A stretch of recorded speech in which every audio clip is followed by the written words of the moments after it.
forces. The second thing we're going to be looking at. Now, back to metallic bond.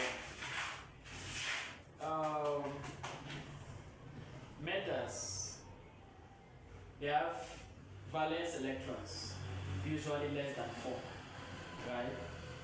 So they have valence electron like 1, 2, sometimes 3. So group 1, all group 1 elements are metals, right? All group 2 elements are metals.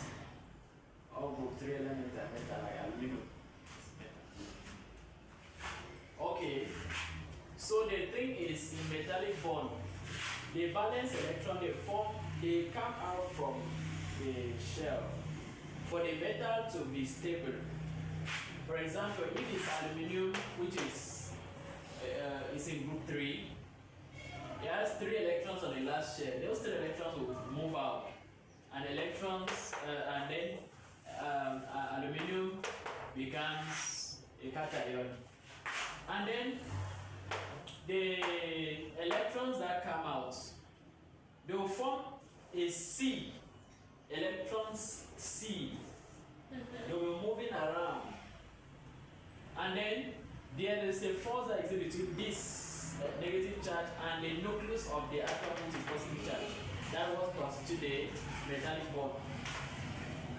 Now, electrostatic force of, intermolecular forces now. We're going to talk about 3 things. 1, we'll talk about the hydrogen bond.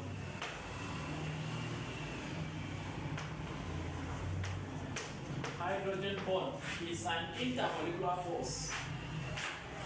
Now, what are intermolecular forces? As simple as the name institute, forces between molecules. Right? So, now what are chemical bonding? They exist between what? Atoms, between ions, between compounds.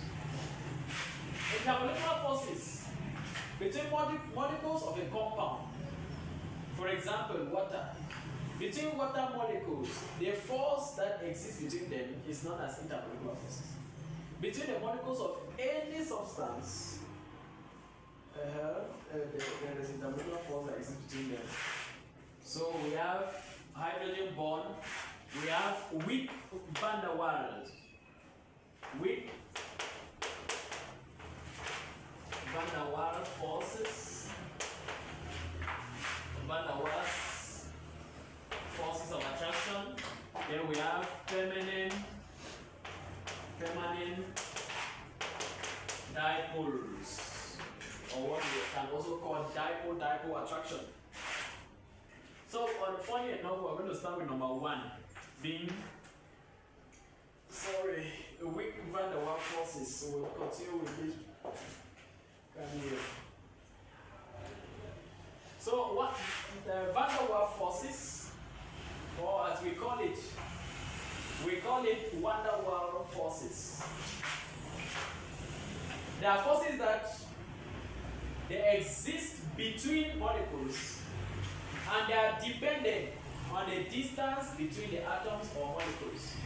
So when the closer they are together, the stronger the van der Waals force. But when the molecules they are far apart, the van der Waals force becomes weak. First of all, it is important to know that this is the weakest intermolecular force. Van der Waals force is the weakest intermolecular force, followed by permanent dipole, and then the strongest happens to be hydrogen.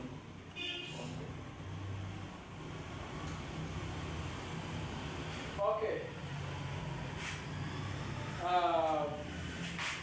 Then we have different type of this thing, van der Waals forces.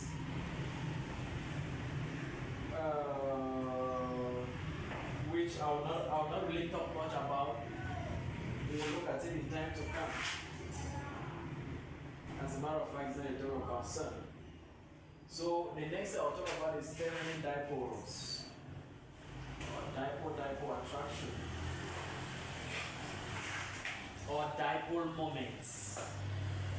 Yes. So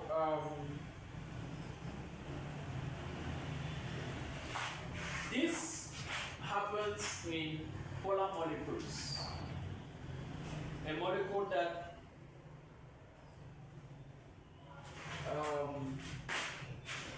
can have or has a tendency of forming two poles. That's why you have dipoles. Two dipoles means two poles. So in molecules like C4, okay, CH3OH. Yes.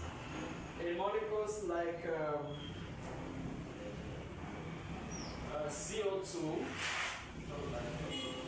carbon dioxide, there exists dipole. This is alright, dipole moment or dipole attraction.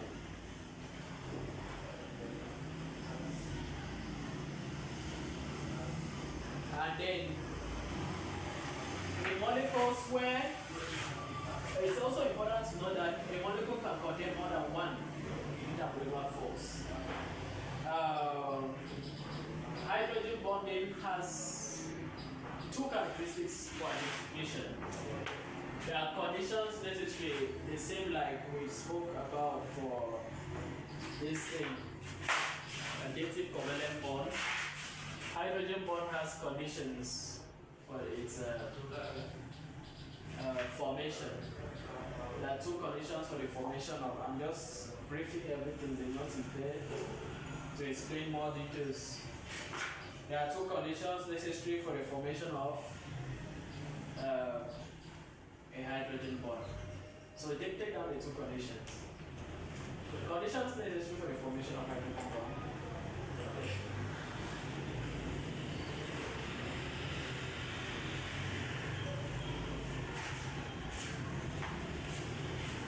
The first condition is that hydrogen. Sorry. The molecule must contain hydrogen. The molecule must contain hydrogen covalently bonded to a highly electronegative atom.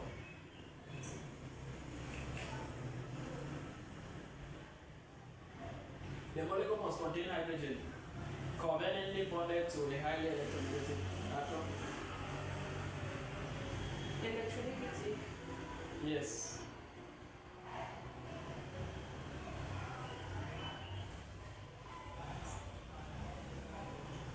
And then the second condition, the size of the electronegative atom should be very small.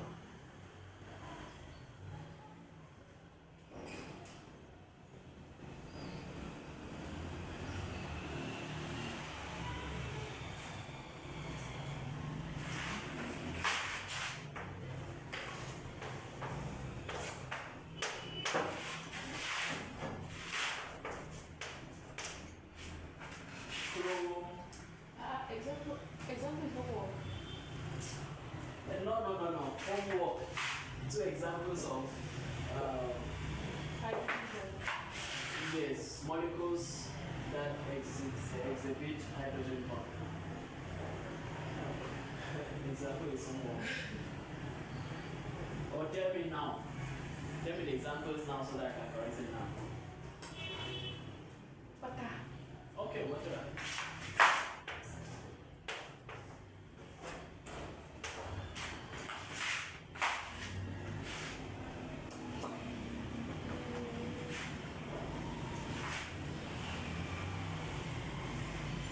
Another one.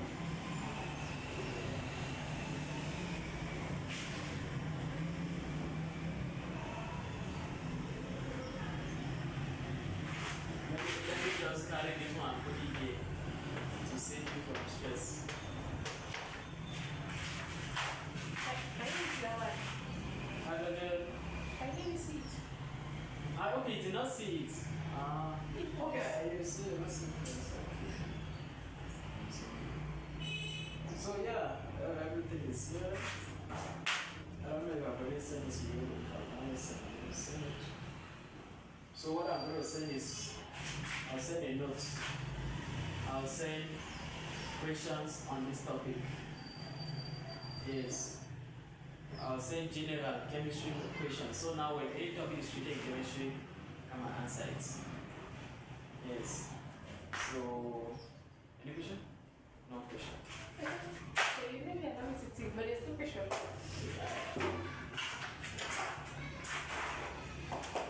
So this one is not going home.